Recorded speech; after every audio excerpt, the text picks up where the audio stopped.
설명해 줄 수 있는 그런 위치에 있어가지고 괜찮으시면 그 부분에 대해서 잠깐만 네, 설명할 그렇게 하십시오. 네.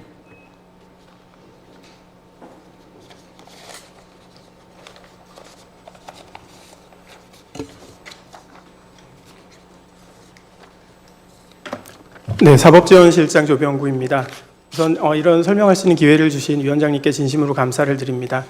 제가 이제 이 긴급 서면 질의에 대한 답변을 지원실에서 주문을 작성하다 보니까 관련 사항을 제일 많이 알고 있고, 또 개인적으로 한 10년 내에 재판연구관 업무를 한 바도 있습니다. 그렇기 때문에 이제 질의하시는 의원님들께서 궁금해하시는 부분에 대해서 제가 전반적으로 좀 잘 답변을 드릴 수가 있는데, 오늘 이제 약간 정확하지 않거나 이렇게 기억에 혼란 등도 있으신 것 같아서 그런 점에 대해서 좀 이게 사실 급하게 검토하다 보니까 그런 점이 있던 점에서 양해를 부탁드리고요. 일단 연구관실 구조에 대해서 간략히 말씀을 드리면은, 저희가 사건이 접수가 되면은 그게 이제 관리재판부에 배당이 되고 그다음에 주심 배당이 되게 되면은 저희가 신건조에 가가지고 신건조에서 검토하는 게 기본입니다. 신건조는 민사신건조와 형사신건조가 있습니다. 민형사는 워낙 사건이 많기 때문에 따로 만들어놨고요. 그 이외에는 공동조라는 것들이 있습니다. 공동조는 근로조도 있고, 그리고 형사, 민사도 물론 있고요. 지제조도 있고, 그렇게 여러 가지 조세조도 있고, 행정조도 있습니다. 거기서 사건을 심층으로 검토해가지고 보고가 이루어지는데, 이제 그런 구조 단계가 있기 때문에 그걸 이제 전제로 해서 좀 생각을 해주시면 좋을 것 같고, 그리고 이번에 그 궁금해하셨던 그 사건이 이전된 그런 순서에 대해서도 제가 확인한 바로는 3월 28일에 사건이 접수가 되었습니다. 접수가 되면은 그 단계에서는 이제 관리재판부가 배당이 되게 되고, 그리고 보통은 이제 통상적으로는 아까 이제 정재원 국장이 말씀하신 것처럼 그 나중에 주심 배당이 되면은 기록이 올라가고 신건조로 올라가고 이렇게 되는데, 이 사건은 이제 처음부터 전원 합의로 진행하기로 뭔가가 이게 서로 협의가 이루어지거나 결정이 되어 있었기 때문에 그 3월 28일에 금요일에 사건이 접수가 되었는데, 3월 31일인 월요일 날 바로 기록이 공동조, 형사 공동조로 올라간 것으로 확인이 됩니다. 이건 이제 신속하게 공동조에선 심층 사건, 전합 사건이라든지 중요한 의미가 있는 사건을 하기 때문에 처음부터 그렇게 검토가 이루어졌고, 이 전합으로 심리를 했다고 저희가 추단을 하는 게 그 부분 때문입니다. 보충 의견에 설시도 있지만 기록 자체가 판사들이 관여하는 부분은 아닙니다. 사실은 기록이 어디 있는지 소재를 확인하기 위한 인수인계부에 3월 31일에 인수인계부에 쓰여져 있기는 4월 22일에 이미 기록은 올라가 있다고 쓰여져 있었는데, 재판사무국에서 확인해 보니까 3월 31일에 이미 연구관실에 올렸다. 그렇게 되어 있는 상황입니다. 연구관 구조라든지 기록 이동의 순서를 보면은 이와 같이 되어 있습니다. 그걸 이제 전제로 해서 혹시 궁금하신 게 있으면은 제가 파악한 바에서는 다 아는 대로 말씀드리겠습니다. 예. 예. 잠깐만요. 전현희 의원님. 네, 잠깐만요. 기왕에 나오셨으니까. 예.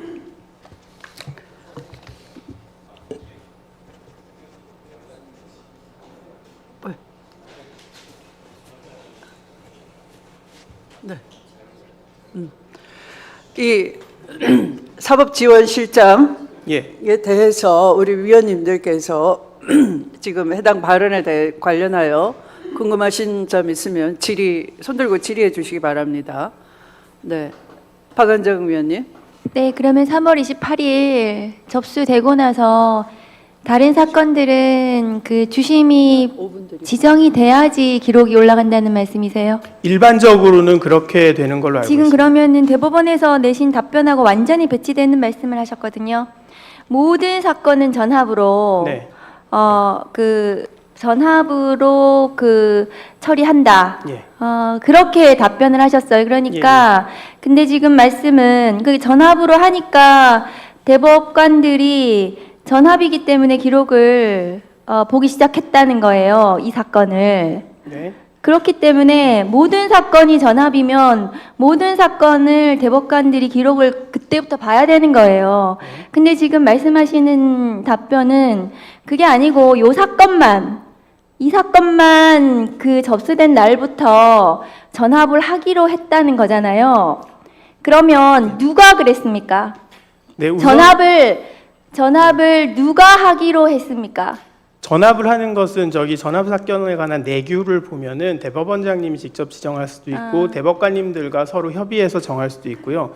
그리고 소부의 경우에는 의견 불일치가 있거나 주요 사건이라고 하면은 주심 대법관님이나 소부에서 배정을 할 수도 있습니다. 네, 아까 이 답변에 예. 아까 답변 중에 네. 이 사건만 네. 접수되고 나서 전원 합의체로 하기로 예. 협의했다 이런 표현을 하셨어요. 그러니까 누가 협의를 했고 누가 결정을 했습니까? 전합하기로. 그 부분은 이제 저희 판결문에 일부 나와 있는 건데 전원 합의라는 표현이 나와 있지는 않지만 다수의 대법관들이 같이 다수 누구요? 그거는 전체 그럼 다라고 저는 다수가 생각하고 모여가지고 있습니다. 전합하기로 예, 했습니까? 당연히 전체 대법관님들이 전원 합의를 한 데 있어서는 내규 자체의 대법원장님 의견을 들어서 하게 되어 있기 때문에 그렇게 진행한 것으로 보이고요.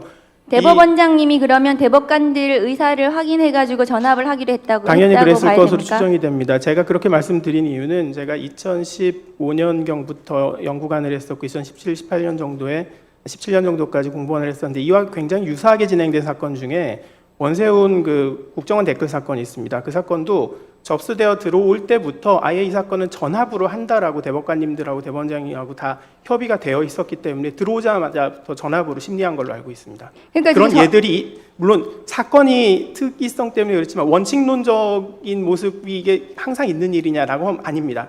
하지만 이례적인 사건에서 신속한 처리가 필요한 경우는 그렇게 하는 경우들이 있습니다. 그런데 답변서도 들어오기 전에 전합을 하기로 했다는 말씀이세요? 근데 결국은 그 부분을 어떻게 보실까 문제인데요. 저희가 이제 저도 연구원 그래서 생활을 했기 때문에 절차에 말씀드리면은 위반되니까 답변서가 4월 21일 날 오고 다음 날 전합에 4월 22일 날 전합에 회부된 것으로 보입니다. 그런데 대법원 답변이 10월 13일 날 답변이 네. 그렇게 문제 제기를 하니까 모든 사건이 전합이다 이렇게 답변을 하셨어요. 그게 이제 제가 표현해 있었다. 그러니까 오류가 정확하게 있었거든요. 해주세요. 모든 사건이 전합입니까? 아니면 이 사건만 전합으로 하기로 3월 28일 그 무렵에 대법관들이 결정했습니까? 전원 합의 심리는 대원칙입니다. 저희가 사실은 전합이 원칙이 아닌 것처럼 인식하신 가장 큰 이유가 사건이 너무 많아서 소부에서 사실상 현실적으로 많이 처리하기 때문인데 전원합의 원칙은 원래 상고과제가 1990년제 폐지되기 전까지는 사건이 많지 않았기 때문에 당연히 전합의 원칙적인 모습이었고 물론 소부가 많았습니다 그때도. 근데 그 이유는 사건이 너무 많아졌기 때문에 소부 형태를 운영하는 것뿐이지 어떤 경우든 전합으로 심리할 수 있고요. 대법관님들 모든 모두에게 것은 원칙과 예외가 있는데 네. 대법원에 지금 올라오는 상고심 중에서 작년 한 해에 처리했던 전합, 그러니까 지금 현재 재판 중인 전합이 제가 보기에는 20건도 안 되는 것으로 알고 있어요. 그러면 2만 3만 사건 중에서 20건도 안 되는 전합 사건이 원칙이라고 하기는 어렵습니다. 맞습니다. 저 그 부분에 그래서 대해서 지금 네. 말씀드리는 예. 거예요. 그런데 이 사건만 3월 28일 접수되자마자 이 사건만 전합으로 하기로 했다. 그런데 피고인 측에서 답변서도 제출하기 전에 전합으로 누군가가 결정을 하고 대법관들에게 기록을 모두 봐라 이렇게 한 사람이 그러면 대법원장입니까? 그 지시를 누가 했는지라든지 그걸 물어보신다고 하면 거기에 대해서는 저희가 알 수가 없습니다. 대법관님이 하셨을 수도 있고 원래 이 주요 사건들은 진행이 되게 되면은 당연히 전합으로 가거나 하게 되면 사건이 판결 선고가 되고 사건이 접수가 되면 연구관들은 봅니다. 신속히 처리해야 되는 연구관 사건들은. 말고요. 네. 저희가 지금 예. 계속해서 말씀드리는 게 네. 연구관이 기록 본 거 얘기를 하는 게 아니고 네. 대법관들이 기록을 봤다고 얘기해서 제가 말씀드리는 거예요. 법원행정처장님이 대법관들이 모두 기록을 봤답니다. 그러면 전합으로 하기로 하고 대법관들 1분을 더 넣어드리십시오.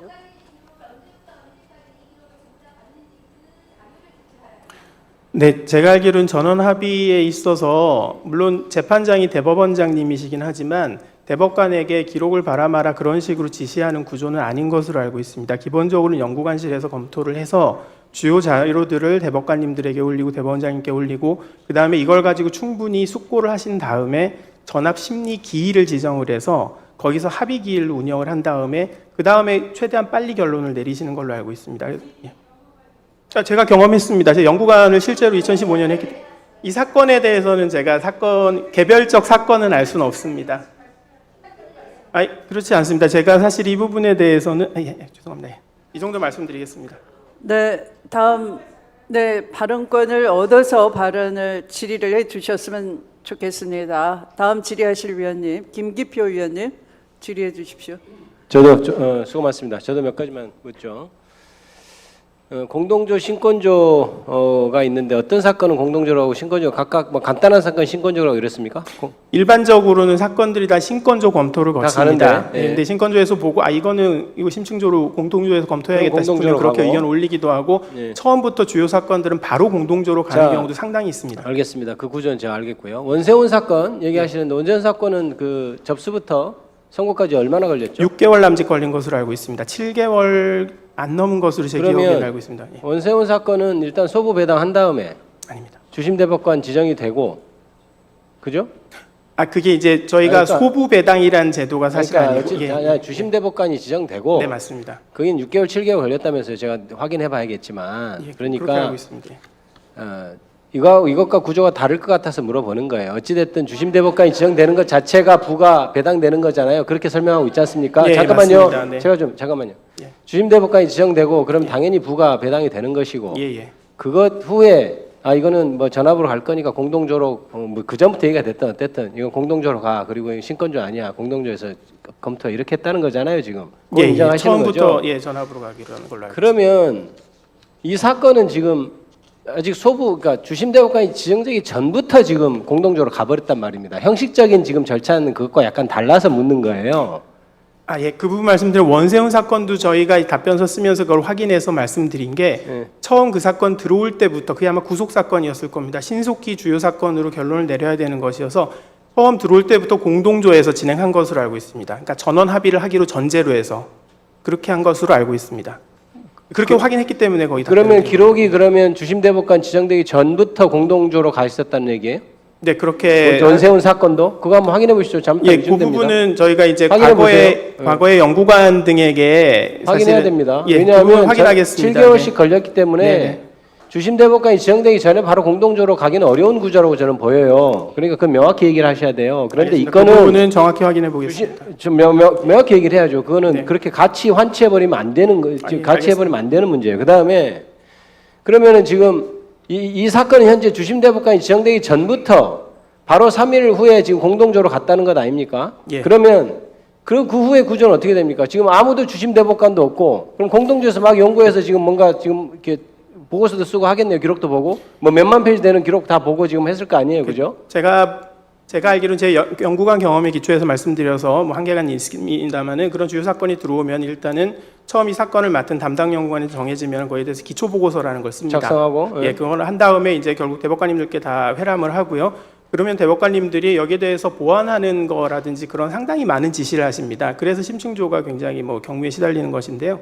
그래가지고 거기서 논의된 보고서를 다시 모아서 대법관님들이 다 논의를 하고 충분히 숙지를 하시고 그런 다음에 전원합의 기일 지정이 되는 것으로 알고 있습니다. 그러면은 결국 아까 대법원장이 대법관들에게 개별적으로 기록 보라고 지시는 못하는 그런 구조라고 얘기를 하고 있고. 지시하고 뭐 이렇게 하는 구조는 아닌 그렇죠. 걸로 알고 그런데 있습니다. 네. 그러면 지금 얘기하는 것만 백보 양보해서 한다 하더라도 공동조에서 다 기록 보고 심층 보고서 써서 올리면 보고서 보고 야 이거 다시 한번 뭐 확인해봐 이랬다는 거잖아요. 일반적으로 그렇고 이 사건에 대해서는 제가 알 수는 없습니다, 사실. 그런 한계는 있습니다. 아니 지금 뭐 다 일반적인 얘기 하고 있잖아요. 뭐 지금 이 사건 얘기 안 하는 건 다 공제 사실 아닙니까? 예. 그러면 일반적으로는 그렇습니다. 네, 그리고 일반적으로 일반적인 그러면 예. 이것도 일반적으로 지금 뭐 몰라요. 이 지금 답변하시는 것처럼 갑자기 이 사건은 3월 31일 공동조 갈 때부터 각 대법관들 PDF 파일 다 보라고 지시를 했는지 진짜 대법관들이 다 봤는지 그건 예외적인 상황이 발생했는지까지 제가 묻지 않겠어요. 모른다고 하니까. 예. 그러면 적어도 일반적인 상황대로 흘러갔다면 공동조에서 연구하고 보고서 쓰면은 그거 지금 보고 체크하기 바쁘지 그거를 각 대법관들이 기록을 봤다는 게 성립하지 않는 말 아닙니까? 일단 이제 그 부분은 저희가 그런데 그런 상황에서 3월 28일에 기록 접수내자 기록을 봤니? 3월 31일부터 봤니? 그다음에 판결문에서 빠른 시기라고 하는데 빠른 시기가 도대체 지금 뭐 해석으로 또 운운하시는데 그러면 도대체 대법관들은 기록을 언제 봤다는 거예요? 그 부분 관련해서 이제 말씀드리면 사실은 처음에 이제 5월 2일에 법원행정처장께서 법사위에 오셔가지고 답변을 하실 때 스캔된 기록을 다 보셨음이라고 메모를 적어드린 게 이제 저였는데 제가 그 부분을 명확히 확인하지 않고 잘못 올려드린 오류가 있습니다. 그래서 제가 제가 그 취지가 제가 보기에 죄송합니다. 무슨 말씀인지 예. 알겠어서 제가 보기에는 기록을 안 읽은 게 제가 보기엔 맞고 아마 공동조에서 한 것도 그 대법관님들이 정말 성심성의껏 받는지도 저는 좀 의심하고 있는 상황이어서 그렇게 네, 그런 부분은 지적하실 수 있는 부분이라고 위원님 말씀 충분히 저는 이해하고 있고, 다만 이제 대법관님들이 전원합의 사건 혹은 일반 사건이라도 기록을 검토하시는 방식이 1페이지부터 마지막 페이지까지 보시는 경우는 사실은 전 세계 어느 법률심이나 없는 것으로 알고 있습니다. 그래서 주요 기록이나 주요 증거 같은 거는 연구관들이 하는 게 그 일이거든요. 직접 발췌해서 복사해서 보내드리고 그렇게 해서 심증을 형성하시고 필요한 거 있으면 기록을 가져오라고 하시고, 근데 이 사건이 이제 스캔이 되어 있었기 때문에 1, 2심 기록이 당연히 대법관님들은 접근권이 다 부여가 되어 있습니다. 아까 정과 실장님이 이야기한 것처럼 그런 상황이었다, 이런 취지로 이해해 주시면 감사하겠습니다.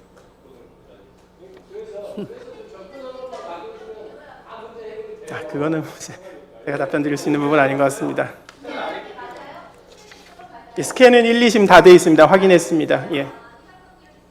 네, 1, 2심 다 돼 있었습니다. 3심은 대법원에서는 안 했습니다. 제가 알기로. 그건 모르겠습니다. 예, 증거 기록도 당연히 다 돼 있습니다. 제가 이 말씀 드린 건 2023년도에 제가 서울중앙에서 형사합의 사건을 하고 있었는데 그때쯤에 모든 형사합의 기록 중앙에서는 다 스캔하는 내규가 만들어져서 그때부터는 전부 다 스캔을 하고 있습니다. 예. 증거 기록까지 다 하고 있습니다. 채택된 증거 네, 기록. 다음 그러면 질의하실 대법원은 5월 1일 위원님, 이후. 서영교 의원님 하십시오.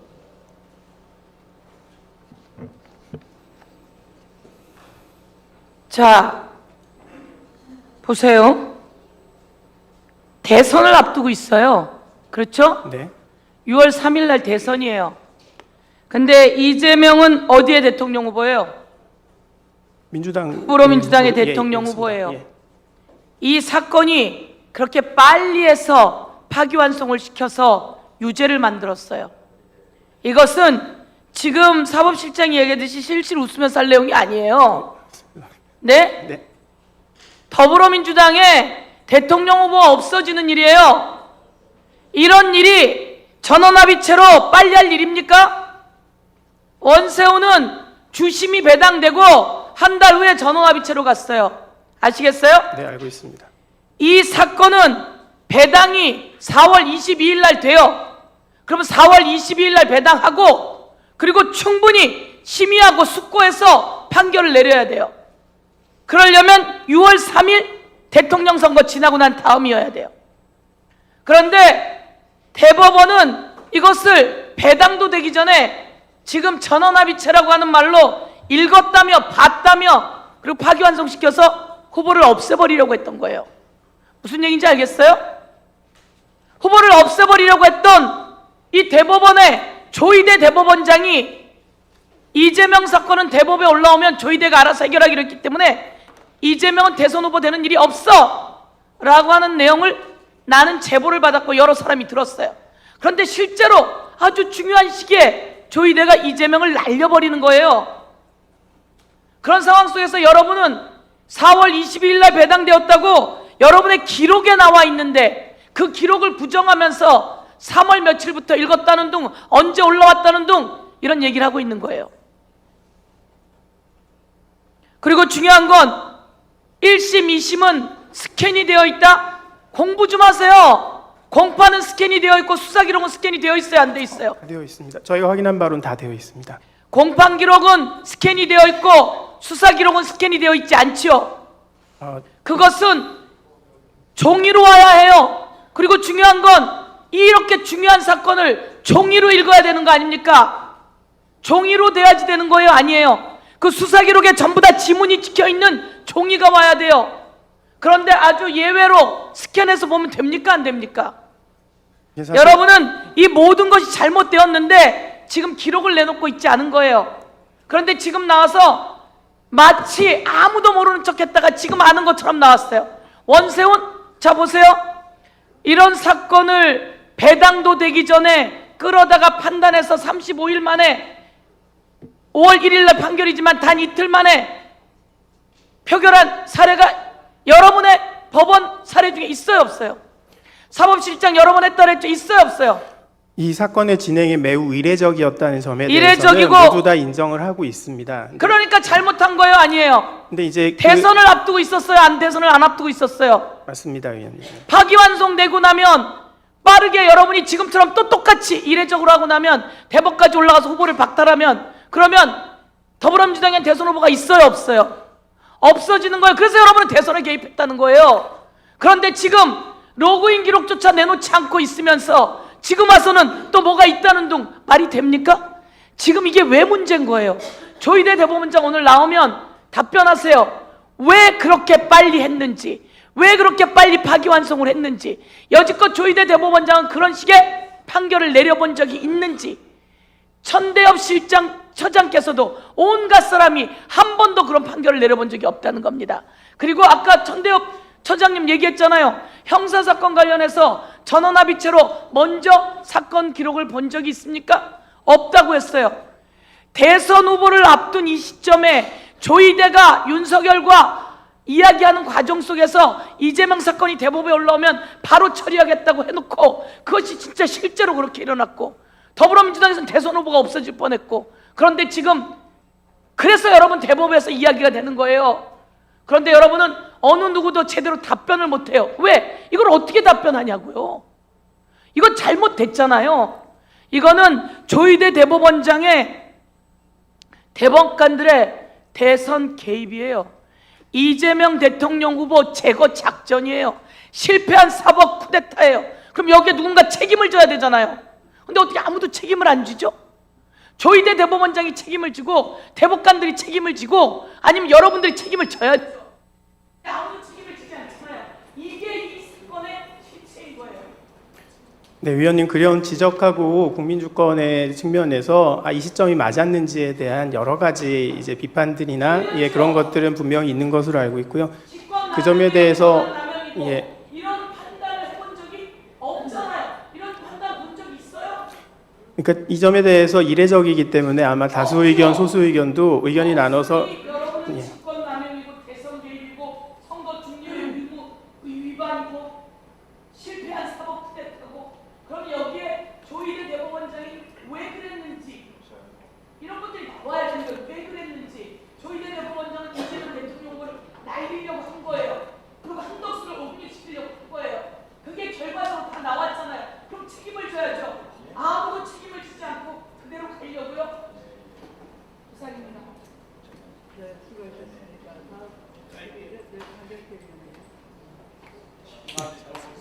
예.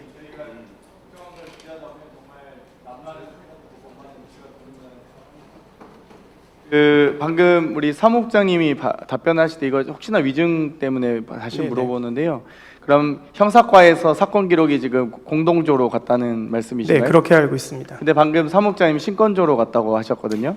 사무국장님이 그래서 그 구조를 잘 모르셔서 예. 공동조 중에 신건조가 안에 들어있는 그런 구조도 있습니다. 그래서 그게 부정확하셔서 사실은 제가 아니, 나와서 그러니까 말씀드립니다. 신건조, 전속조, 공동조가 있고 공동조, 심층조가 네. 그리고 이 심층 공동조 안에도 민사, 형사, 행정 등의 조들이 있잖아요. 예. 그래서 지금 말씀하신 건 이 형사 신건조로 갔는 줄 알았는데 지금 실장님 말씀은 공동조의 형사조로 네, 바로 갔다는 공동조로 말씀이죠. 갔습니다. 네. 그러면 알겠습니다. 네, 그건 아마 착각을 하신 것 같습니다. 그러면은 위증은 아닙니다. 그 연구관 조에서 다 네. 조는 조장들이 있잖아요. 예, 조장들이 네. 있습니다. 알겠습니다. 예.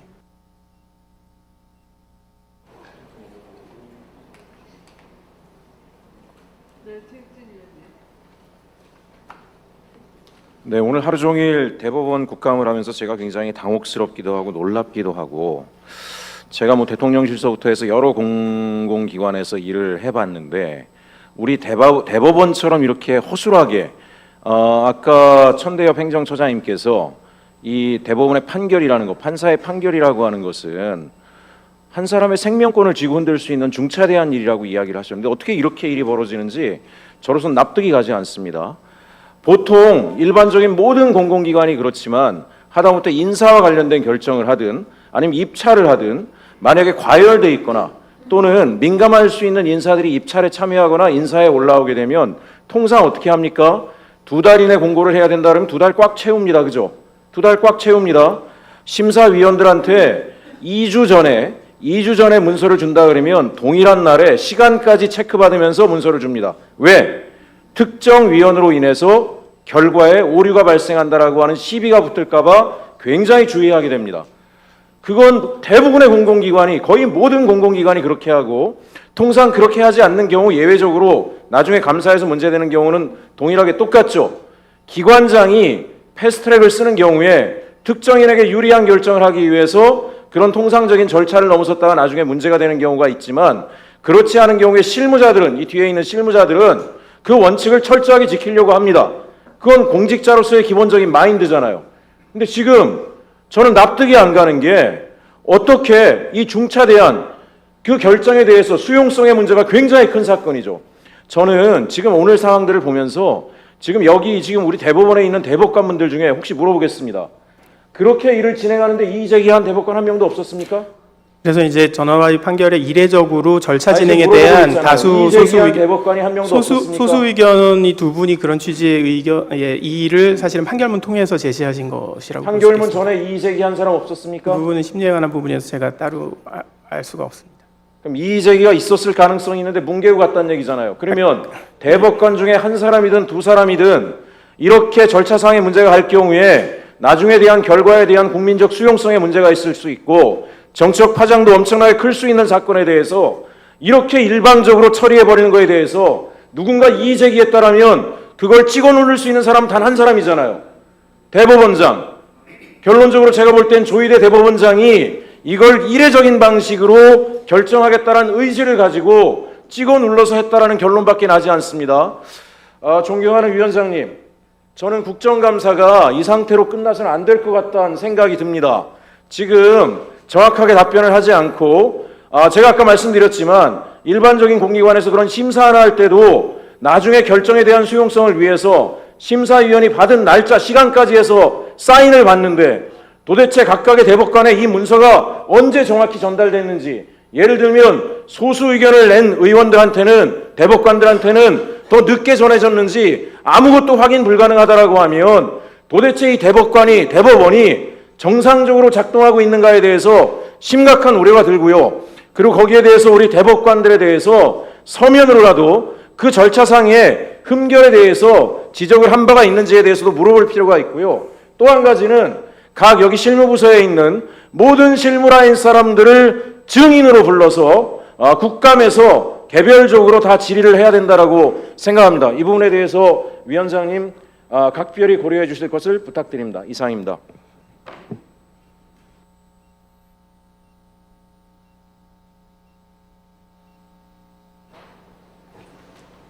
네, 수고하셨습니다.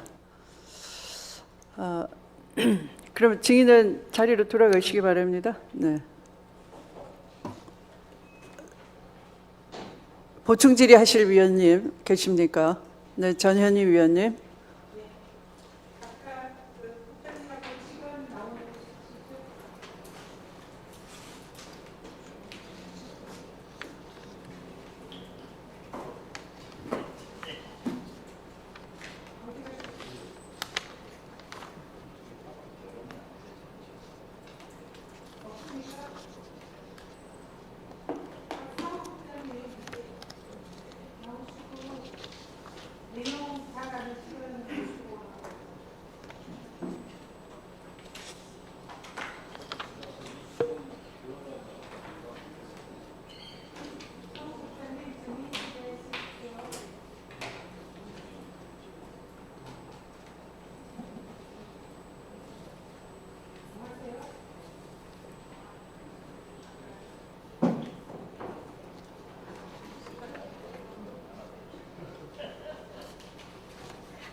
아까 위원님이 기록이 인계된 과정을 좀 메모하라 그래서 제가 형사과 직원에게 메모를 작성해서 좀 올려달라 이렇게 말을 해놓은 상태입니다.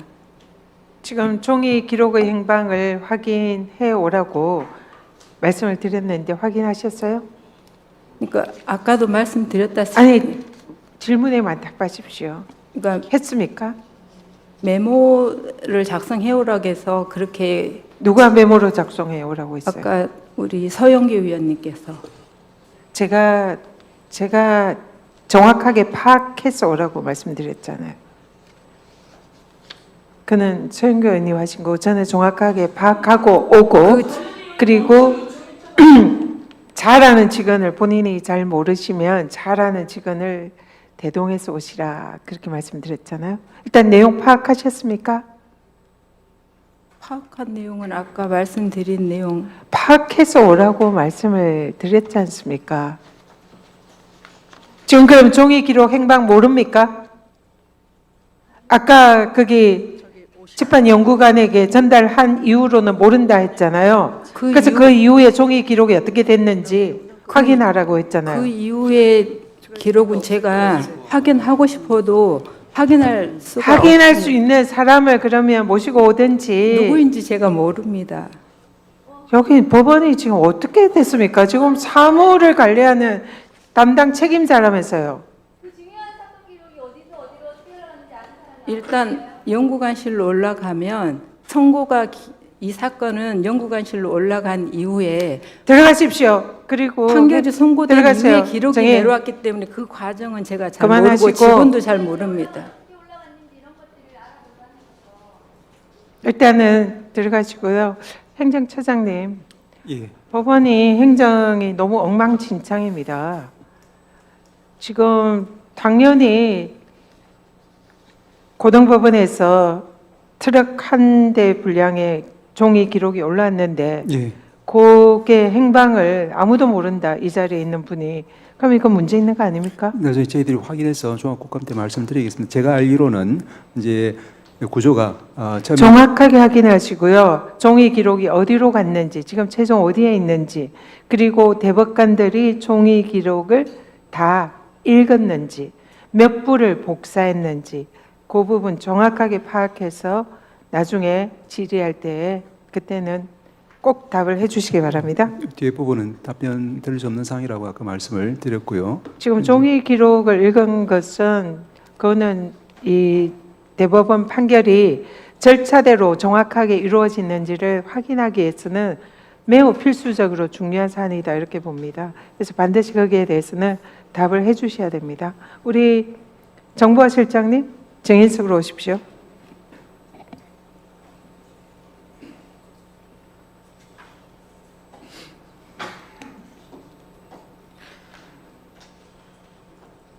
전자사본화 명령이라는 이 형사소송 업무 처리 지침에 그 내용이 있습니다. 무슨 내용인지 아시죠? 네, 알고 있습니다. 이 규정 제3조에 의하면 제1항에 시범시행법원이라고 되어 있는데요. 시범시행법원이 어디입니까? 2019년도부터 단계적으로 확대를 했습니다. 네. 그럼 제가 정확하게 기억은 안 나는데 소규모 법원부터 시작을 해서 1심, 2심까지 확대를 계속했고 3심 대법원에는 2025년 5월 1일까지 확대된 것으로 대법원이 올해 5월에 네. 이 시범법원으로 지정이 됐습니까? 전국 확대를 했기 때문에 이제는 더 이상 시범이라는 의미를 쓰지 5월 않습니다. 며칠이죠? 5월 1일. 5월 1일. 네.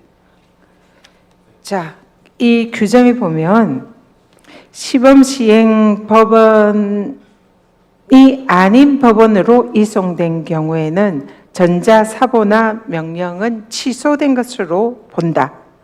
이 말은 뭐냐면 지금 전자사본, 전자문서가 가능한 법원은 시범시행 법원이라는 겁니다. 그리고 형사소송에 전자문서하는 그 규칙은 올해 10월부터 시행이 됐고요.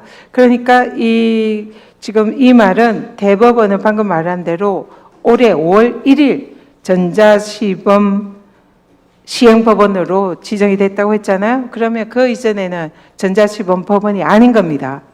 자, 그러면 이 사건의 판결이 접수가 된 게 3월 28일, 그리고 선고가 5월 1일입니다. 그렇기 때문에 이 판결을 심리한 이 기간은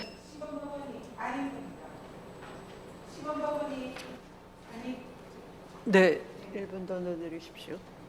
시범법원이 아니므로 이 규정에 의해서 시범법원이 아닌 법원으로 이 전자사보나 명령이 이송된 경우에는 전자사보나 명령은 취소된 것으로 본다. 이 말은 전자기록을 대법원이 볼 수 없다는 얘기예요. 그렇기 때문에 이재명 후보의 사건은 대법원이 전자기록을 보았다면 불법이라는 겁니다. 이 규정에 그렇게 돼 있어요. 5월 1일 이전에는 대법원은 형사기록에 대해서 전자기록을 볼 수가 없어요. 스캔을 했든 안 했든 간에. 그러니까 오직 볼 수 있는 것은 종이기록입니다. 근데 종이기록이 지금 사라졌어요. 대법관들이 그것을 읽었는지 안 읽었는지도 몰라요. 지금 우리 실장님 말씀에 의해도 정확하게 이 규정에 의해도 대법원은 형사기록에 대해서는 전자기록을 볼 수가 없습니다. 5월 1일 이전에. 완전히 불법입니다. 이거는 스캔으로 봤다고요? 불법입니다. 전자기록 볼 수 없어요. 대법원은. 위원장님, 사법지원실장이 자리를 이속했습니다. 빨리 오라고 얘기해 주시죠. 답변 드려도 되겠습니까?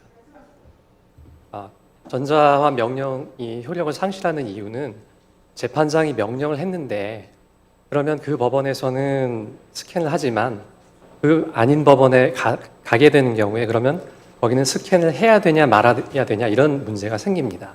그래서 나머지 법원, 즉 상급법원에서 시범을 하고 있지 않는 경우에 안 해도 된다는 그런 취지로 한 거고, 왜 시범을 했냐면 저희가 예산이 부족하고 인력이 부족하기 때문에 그래서 시범을 법원을 두고 점차적으로 확대를 그렇게 해왔습니다. 이 규정을 그대로 보여드릴게요. 전자사본의 명령 사건이 시범 시행 법원이 아닌 법원으로 이송된 경우 전자사본의 명령은 취소된 것으로 본다. 전자기록 읽지 말라는 거죠. 그런데 지금 전자기록 읽었고 스캔한 기록 읽었다고 계속 대법원이 얘기를 하고 있습니다. 명백하게 불법입니다. 이 이재명 후보에 대한 대법원의 판결은 불법의 불법, 절차 위반 모두가 직권남용이에요. 들어가십시오.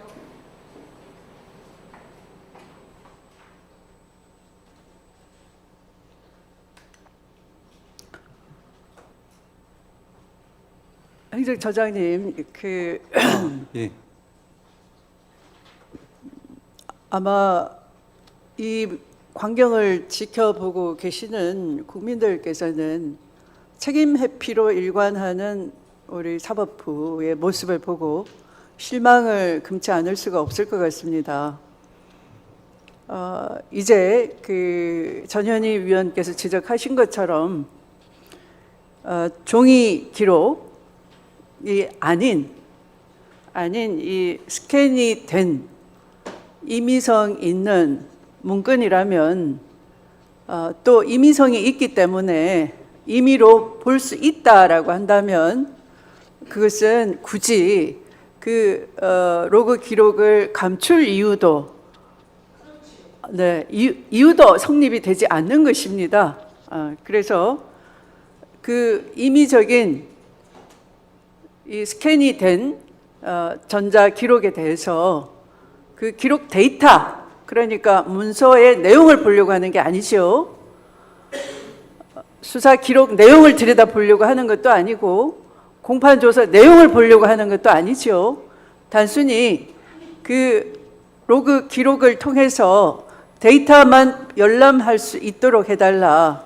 그러니까 접속을 했는지의 여부, 그것은 기록을 스캔으로 됐든 어쨌든 종이 기록은 존재하지도 않았고 볼 수도 없은 상황에서 그러면 실제 기록을 인식했는지 여부에 대해서 증명할 수 있는 과학적인 수단, 재판 내용을 간섭을 하지 않으면서 합리적으로 볼 수 있는 것이 로그 기록 데이터인 겁니다.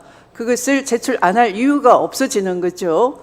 잘 이해가 되셨다라고 보고 즉시 협조해 주시기 바랍니다.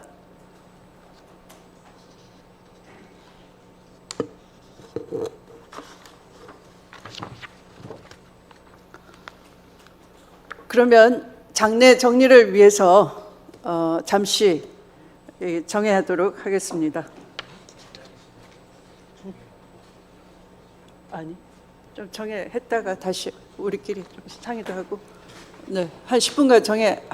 존경하는 추미애 국회 법제사법위원회 위원장님, 그리고 위원님 여러분, 이틀에 걸쳐 늦은 시각까지 국정감사를 수행하느라 애쓰신 위원장님과 위원님들께 진심으로 감사드립니다.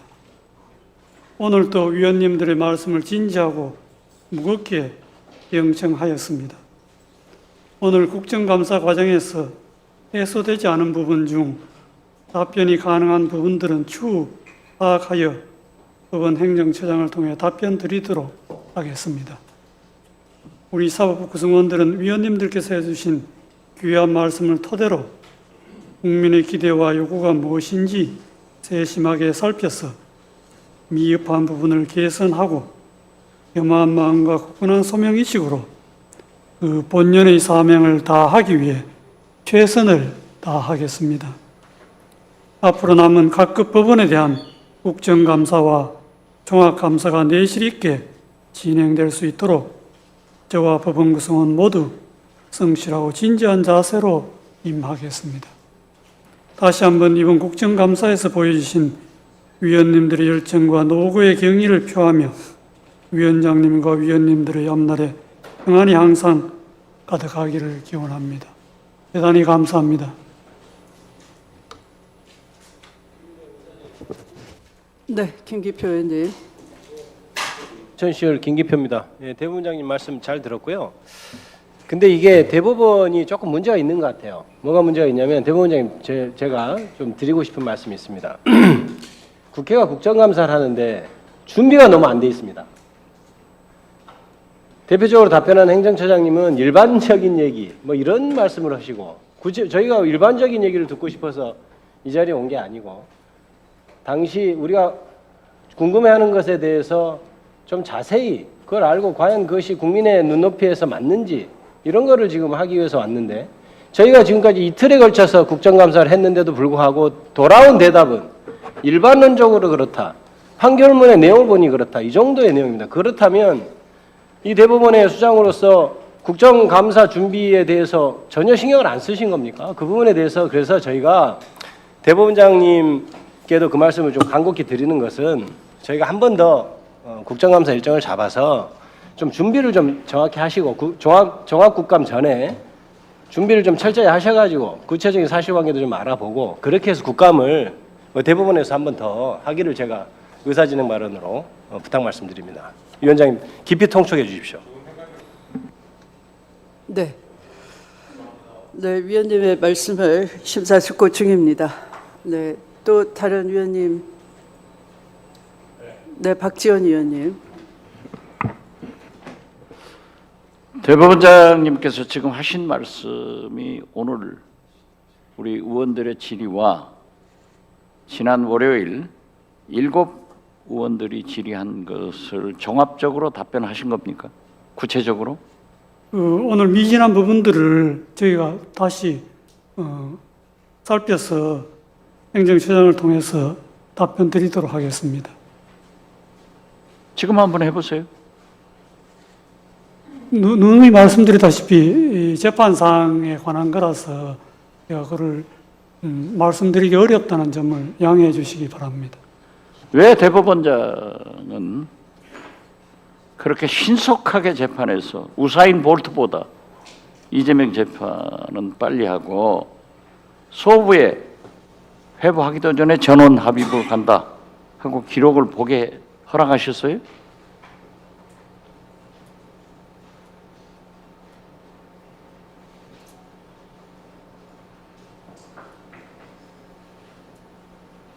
위원장님.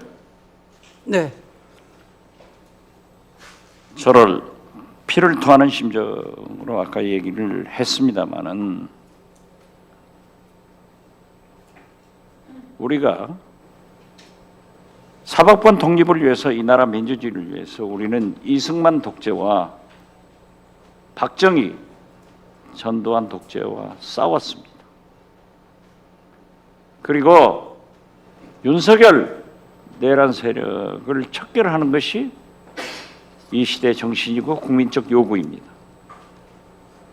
거듭 말씀드리지만 저는 국정원장을 역임하면서 문재인 대통령의 지시를 받고 서훈 전 국정원장과 제가 법과 제도에 의한 국정원을 완전히 개혁했습니다.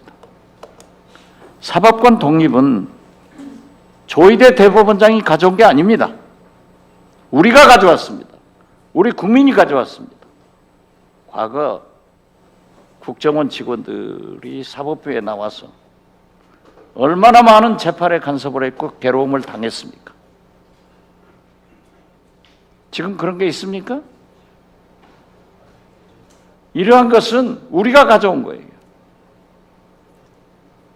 그런데 저렇게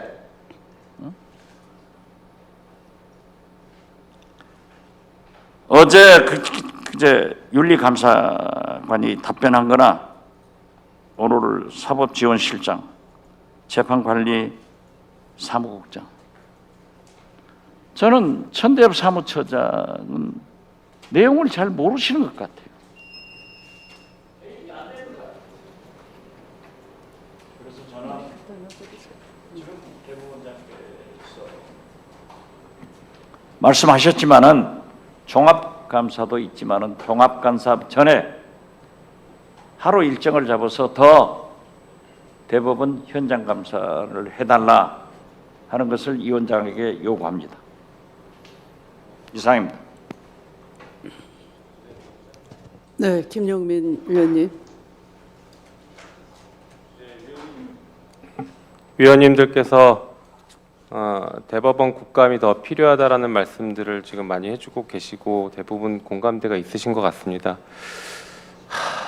대법원장님, 오늘 현장 국감에서 충분히 소명이 되고 대법원의 입장들을 국민들께서 납득하실 수 있었다라고 하면 저희들이 이렇게 생각을 하지 않았을 것 같은데 오히려 더 미궁에 빠져버린 것 같습니다. 아까도 말씀드렸던 것처럼 2025년 5월 1일 국회가 만약에 22대 대통령 선거의 후보는 한덕수로 한다라는 법을 만들면 그거 자체가 위헌입니다.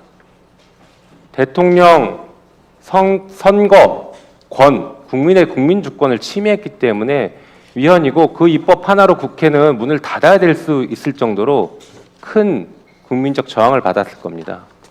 그런데 5월 1일 대법원이 국민의 선택권을 박탈하고 대통령 후보를 유일하게 한덕수로 만드는 판결을 했습니다. 매우 정교하게 설계된 방식으로 판결을 선고해버린 것입니다. 그리고 국민들은 거기에 대해서 분노하고 있고 지금도 질문을 하십니다. 왜 이런 판결이 나왔는지, 도대체 대법원에서 무슨 일이 있었는지. 그래서 저희가 계속 물어야 됩니다. 그런데 오늘 준비하신 것을 보면 그것에 대해서 아무도 제대로 된 답변을 하지 않습니다. 그냥 책임 면피하려고만 하고 계시고 사법권 독립 뒤에만 계속 숨습니다. 사법권 독립이라는 것도 국민의 기본권을 보호하기 위해서 있는 것이지 국민의 기본권을 침해하거나 국민 주권을 훼손하는 것은 사법권 보호 영역에 바뀝니다. 사법권 독립의 영역이 아닙니다. 그런데 지난 5월 1일 판결이 그랬던 것입니다. 그랬던 판결에 대해서 대법원이 지금도 조금의 반성이나 잘못됐다라는 자성의 목소리를 전혀 내고 있지 않습니다. 저는 그래서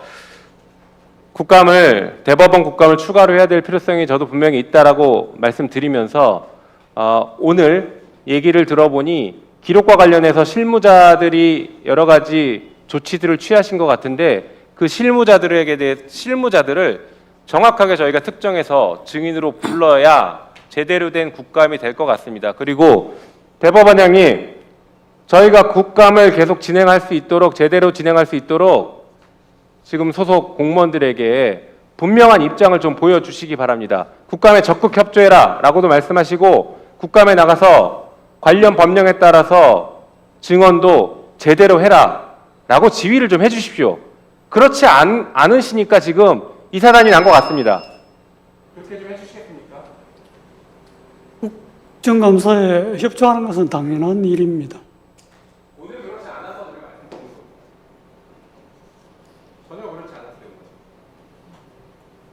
네, 서영교 위원님.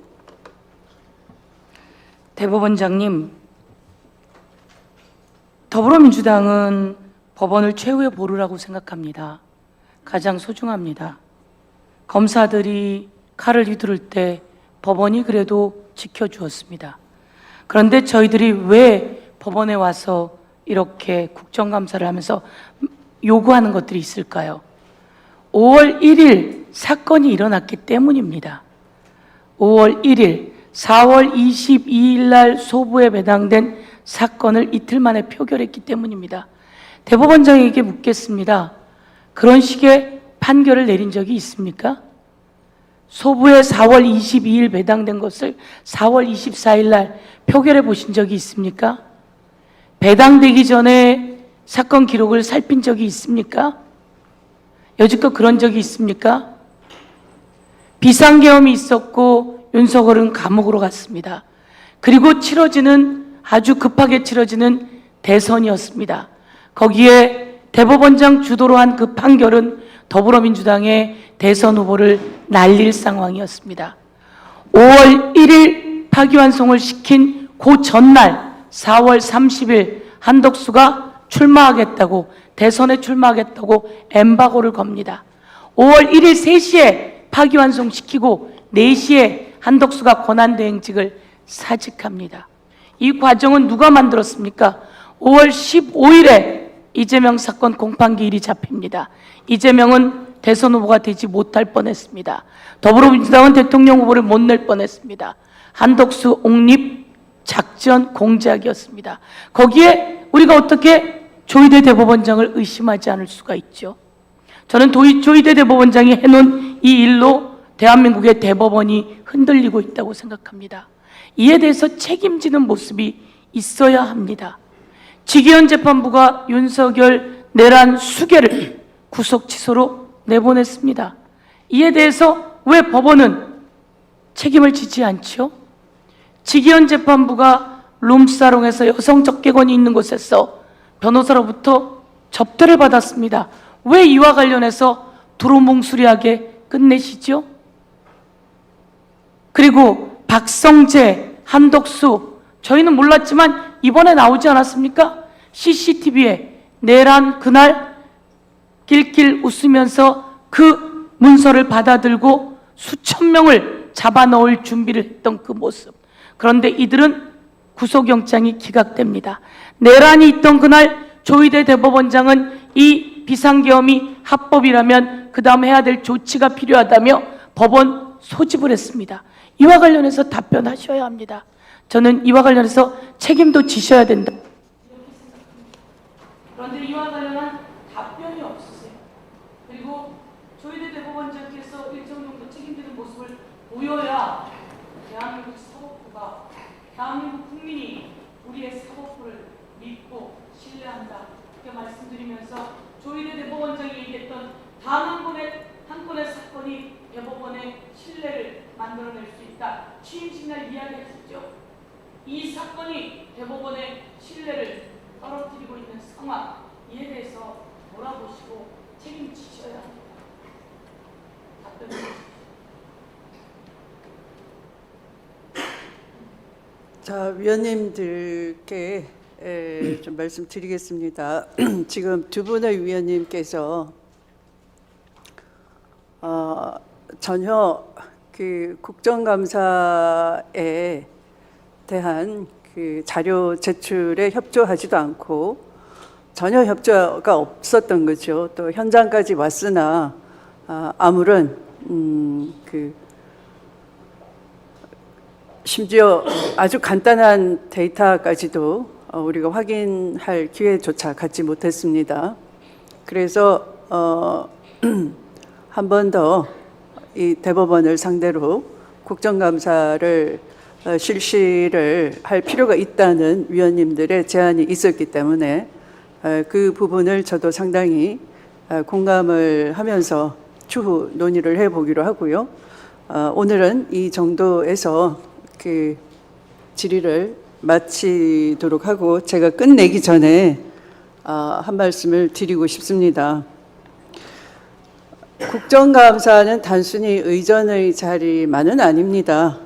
의전의 자리라면 충분히 삼부 요인이신 대법원장님께 대해서 평소의 예우와 또 존중의 그런 마음을 다하고자 하는 것은 변함이 없습니다. 그러나 이 자리는 엄중한 국정감사의 자리이고 또 국민들께서 국회의원들 통해서 감사의 시기에 질문을 해달라 하는 수많은 질문들이 있고요. 그중에 가장 기본적인 국민 기본권이 출발하는 연원이 국민권입니다.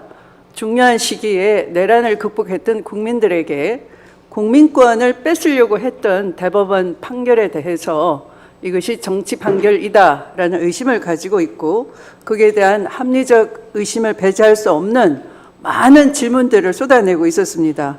그것을 위원님들께서 요약해서 전달한 것이라고 이해하시고 거기에 부합하는 답변서를 주시기를 바랍니다. 며칠간의 그 국정감사 동안 확인된 것은 지금 대법원을 대신하여 피감기관 증인이 되신 여러분들께서 행정처장님 이하 실무자들이 전혀 내용도 모르고 대법원의 규칙조차도 숙지가 돼 있지 않다라는 사실뿐입니다.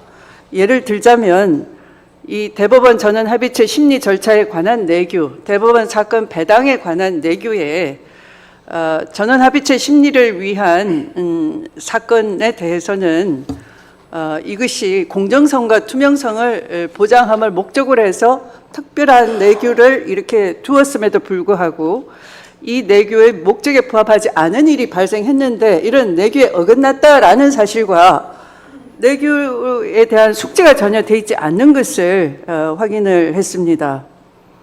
그리고 이 재판의 독립은 저희들이 국정감사를 해서 무슨 이 사법 독립을 침탈하려고 하는 것도 아니고 그런 태도를 조금이라도 보인 적이 없습니다. 오히려 그렇게 보일까 봐 극도로 조심하고 삼가하고 또 그런 노력을 했다는 아마 진정성은 전달이 됐으리라 보는 것입니다. 오히려 이 사건에서 보다시피 이런 내규가 있음에도 불구하고 하나도 준수되지 않음으로써 이 사건에 있어서만큼은 소부의 심판권을 배제한 바 있고 내부로부터의 독립이 아주 위태로워진 사건이다. 그래서 이런 결과가 발생했다 하는 것을 확인할 수 있을 뿐입니다. 그리고 이 판결에 대해서는 대다수 국민들께서 정치 판결이라고 의심하는 것은 확률적으로 거의 불가능한 이 내규의 예외라고 설치된 부분을 5번을 적용합니다. 그 5번의 예외를 정할 수 있는 권한은 어느 누구도 아니시고 지금까지 답변해 오신 저 행정처장님도 아니시고 저기 있는 실무국장님들도 아니시고 오로지 전원 합의체에 대한 재판장은 바로 대법원장님이십니다.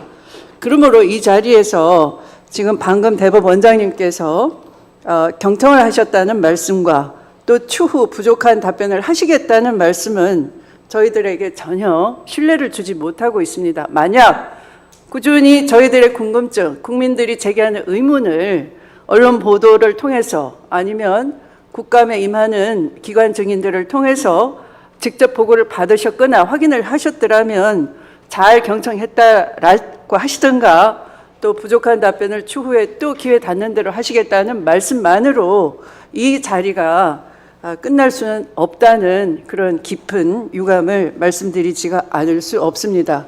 이것은 저 개인의 심정이 아니라 국회를 대표한 법제사법위원장으로서 드리는 진심 어린 충언이기도 합니다. 그래서 결코 이 의전을 소홀히 한다거나 또는 대법원장님에 대한 그 자리의 엄중함, 깊은 책임감을 무시하거나 하는 것이 아니고요. 사법부의 독립이 존중받고 또 사법부의 그 엄정한 권한이 있다면 또 그에 대한 이 사태에 대한 책임은 그 어느 누구도 아니고 대법원장님께 있다라고 저희들은 판단할 수밖에 없습니다. 사법을 수단으로 해서 한 정치인의 대중의 사랑을 받는 한 진영의 대표 정치인에게 중요한 시기에 정치 생명을 끊어놓으려고 했었던 것이고, 또 그 시기가 특히 국민 주권을 침탈했던 내란으로부터 간신히 이겨내고 치러지는 그런 소중한 때에 대통령에 대한 국민 선택권을 하마터면 박탈당할 뻔했던 5,200만 국민의 마음을 알끓는 심정으로 다시 한번 헤아려 주시길 바라고요.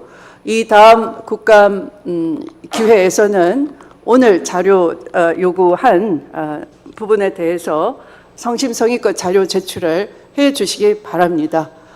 현장에 저희들이 보지 않더라도 얼마든지 이 스캔으로 저장된 컴퓨터의 PC에 저장된 로그 데이터 같은 것은 심리와 아무 상관도 없는 것이고요. 심리에 관여하는 것도 아닌 것이고, 또 국회의 국정감사와 조사에 관한 법률에서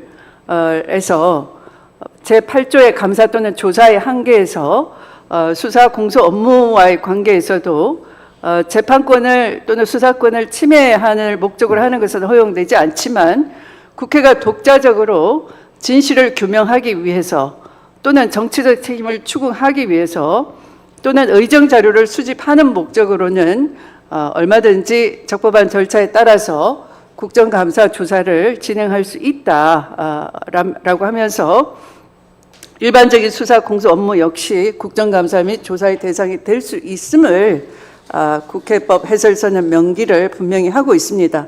그래서 재판 내용의 관여가 아니라, 심리 내용의 관여가 아니라, 과연 이 배당이나 이런 기타의 직무 수행에 있어서 재판의 공정성을 담보할 만큼 그런 규칙에 따른 처리를 했느냐, 아니면 예외를 계속 반복함으로써 이 사건만 이례적으로 이런 결론에 이를 수밖에 없는 그런 파탄이 있었느냐 하는 것은 저희들의 확인해야 될 본연의 임무이고 감사의 업무 내용에 포함된다라는 점을 다시 한번 말씀드리면서, 대법원장님의 깊은 그 국민에 대한 책임감을 다시 한번 호소드리겠습니다. 네. 네, 그래도 부족하십니까?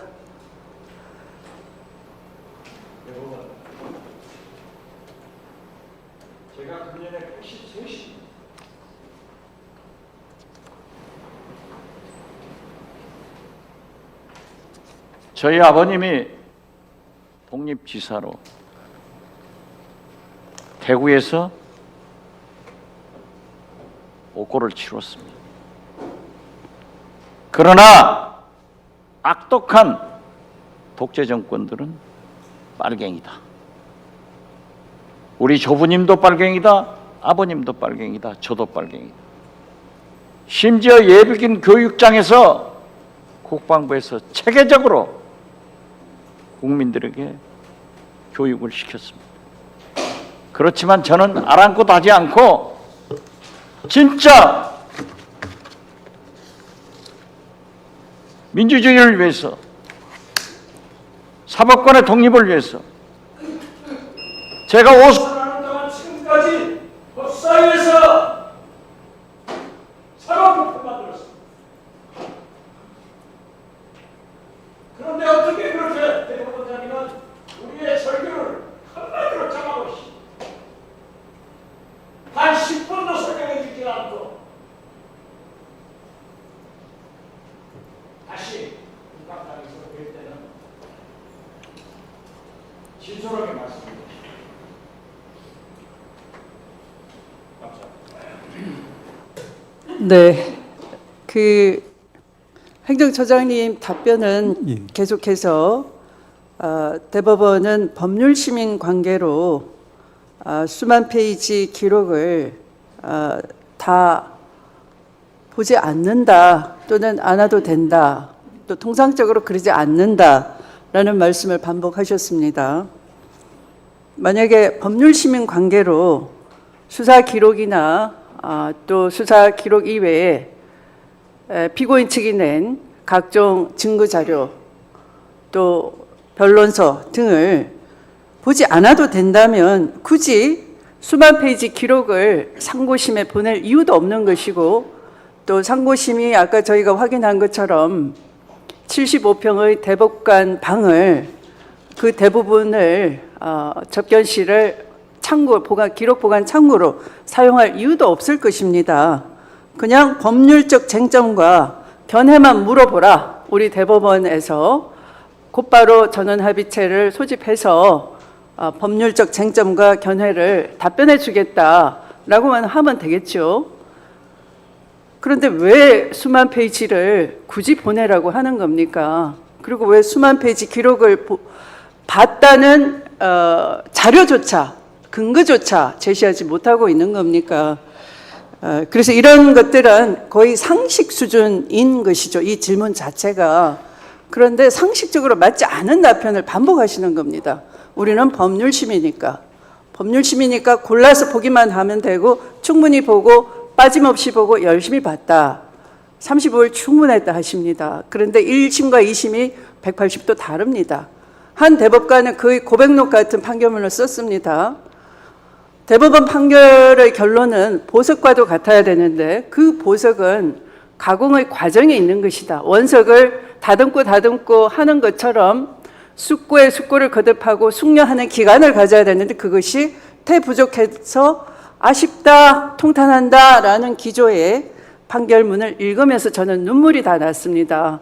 그런 마음이라는 것을, 그것이야말로 국민의 마음과 소통되는 마음이라는 것을 충분히 이해하고 그나마 위로를 받을 수가 있었다는 말씀을 드리겠습니다.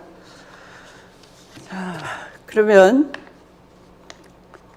이것으로 조희대 대법원장님의 답변을 가름하기로 하겠습니다. 조희대 대법원장님 수고하셨습니다. 이석하시면 되겠습니다. 감사합니다.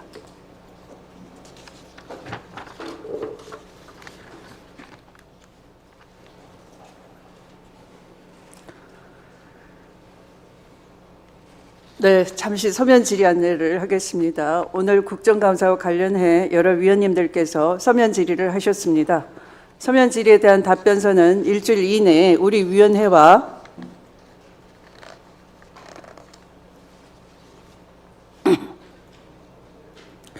해당 위원에게 제출해 주시기 바랍니다. 서면 질의와 답변서의 내용은 오늘 국정감사 회의록에 게재하도록 하겠습니다.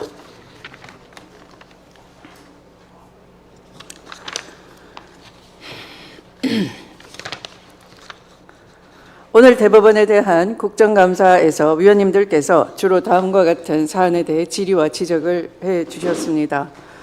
공직선거법 위반 사건 파기환송 판결과 관련해서 해당 사건에 대한 로그 기록 확인을 요구했고 재판 기록 검토 여부에 대한 사실관계 확인을 위한 법적 조치를 요구하셨습니다. 실제 재판 기록 검토 여부에 대한 질의와 사실상 대선 개입 의혹에 관한 질의, 또한 실질적인 심리 여부에 대한 질의, 서면 형태 기록의 배부 및 시기에 대한 질의, 전자문서 형태의 기록에 대한 법적 효력 여부에 대한 지적, 1, 2심 기록이 전자문서화되어 대법원으로 이송된 것인지에 대한 질의, 사건 접수 시 즉시 해당 기록에 대한 접근 가능 여부에 대한 질의, 대법원장과 국무총리와의 회동 여부에 대한 명확한 답변 요구, 대법원 판결 이후 고등법원에서 특별송달과 함께 변론기일을 지정하였음에 대한 직권남용 의혹, 사건이 위에 있다라는 손글씨 작성자 확인 요구와 허위사실 작성 여부에 대한 질의, 재판기록 인수자 및 구체적인 인수 절차에 대한 질의를 해주셨습니다. 사법개혁 관련해서는 대법관 증인에 따른 소요 예산의 산출 근거 확인을 위한 대법정, 소법정, 대법관 집무실 현장을 검증했습니다. 영장재판 관련해서는 내란 공범자에 대한 영장기각 타당성의 질의도 하셨습니다. 영장재판의 경우에도 배심제 또는 참심제 도입 필요성을 제시해 주셨습니다. 그 밖의 사안에 대해서는 12월 3일 당일 대법원 내 회의 실시 이유에 대한 질의도 해 주셨습니다. 법원 행정처장님을 비롯한 관계 공무원 여러분께서는 위원님들의 지적과 조언을 기관 운영에 적극 반영해 주시기를 당부드립니다. 그러면 이상으로 오늘 대법원과 소속 기관에 대한 국정감사를 모두 마치겠습니다. 우리 위원회의 다음 국정감사는 10월 16일 내일 오전 10시 국회에서 감사원을 대상으로 실시하도록 하겠습니다. 위원님 여러분 수고 많으셨습니다. 오늘